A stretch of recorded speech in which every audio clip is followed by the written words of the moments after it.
Bom dia, irmãos. Graça e paz a todos. Vamos seguir nossa visão panorâmica. Livro de Juízes, capítulo 3. Capítulo 3 nós vamos ver a respeito de dois juízes que são levantados ali para socorrer e libertar os israelitas da opressão. Mas esse capítulo aqui, ele fala a respeito de uma nova geração que se levantou ali na terra de Canaã, que ainda não tinha participado de nenhum combate, e que o Senhor então iria provar eles. E como o Senhor iria provar eles? Com as nações que estavam espalhadas sobre toda Canaã. E essas nações não deveriam é, estarem ali, pelo menos a maioria ali não deveriam, porque assim, o Senhor tinha falado para os israelitas exterminar todos os eus, os heteus, os aveus, os jebuseus, os cananeus, os amorreus, e Israel não fez isso.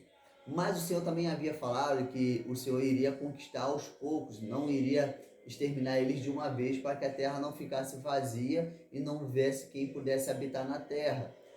Só que o que aconteceu é que Israel começou a avançar seu território e não exterminou os povos. Nós vemos que os cananeus estão espalhados sobre Canaã, nós vemos os filisteus espalhados, nós vemos ali os heveus espalhados. Então, acabou que Israel ele errou com a ordem do Senhor, desobedeceu ao Senhor, e isso trouxe um grande problema para Israel. Nós vamos ver isso aqui no capítulo 3. E aí o Senhor iria então provar essa nova geração. Como que o Senhor iria provar? Eles iriam para o combate, iriam para a guerra. E se eles não vencessem, era sinal que o Senhor não estava com eles, porque eles haviam abandonado o Senhor. Então a balança ali de saber se o Senhor estava com eles ou não era a guerra. Se eles vencessem, o Senhor estava com eles. Se eles não vencessem, era porque algo estava de errado. Nós vimos isso com Josué. Então agora aqui no capítulo 3 nós vemos aí então os cananeus e os filisteus, e aí o versículo 5 fala a respeito dos Eus, ó. Os israelitas viviam entre os cananeus, os heteus, os amorreus, os perizeus, os heveus e os jebuseus. Olha o versículo 6.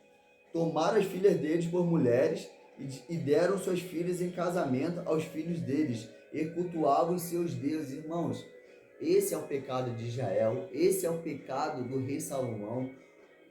O Senhor tinha falado, não misture com os povos, não dê seus filhos em casamentos, não tenha aliança com os povos, porque isso será uma armadilha para vocês.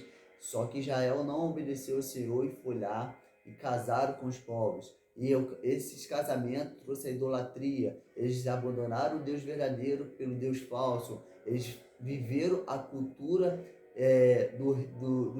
dos deuses ali pagãos, no qual sacrificavam filhos, e isso era terrível diante dos olhos do Senhor. Por isso o Senhor falou, destruir eles totalmente, porque eles sacrificavam filhos a Moloque, no fogo. Então, não é que Deus seja mau, o Senhor é bom, mas o Senhor sabia o que iria acontecer, por isso o Senhor deu essa ordem de extermínio. Mas por quê? Porque o Senhor falou o seguinte, o Senhor tirou Abraão, formou de Abraão uma família, de uma família uma nação, e havia uma promessa sobre Abraão, que Abraão ele seria uma benção e ele iria abençoar todas as famílias da terra, a sua geração iria abençoar todas as famílias da terra. E nós sabemos que o Senhor cumpre isso em Cristo. O cumprimento total dessa profecia é a volta do Senhor, é o milênio, onde todas as famílias da terra serão evangelizadas, abençoadas por Cristo. Então nós vemos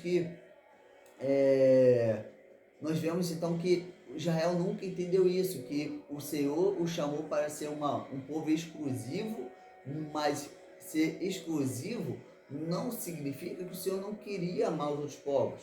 Ser exclusivo para que eles fossem um referencial para os outros povos. Mas Israel não, Israel olhou para os outros povos e quis ser como os outros povos. Era para eles serem influenciadores, eles se tornaram influenciados.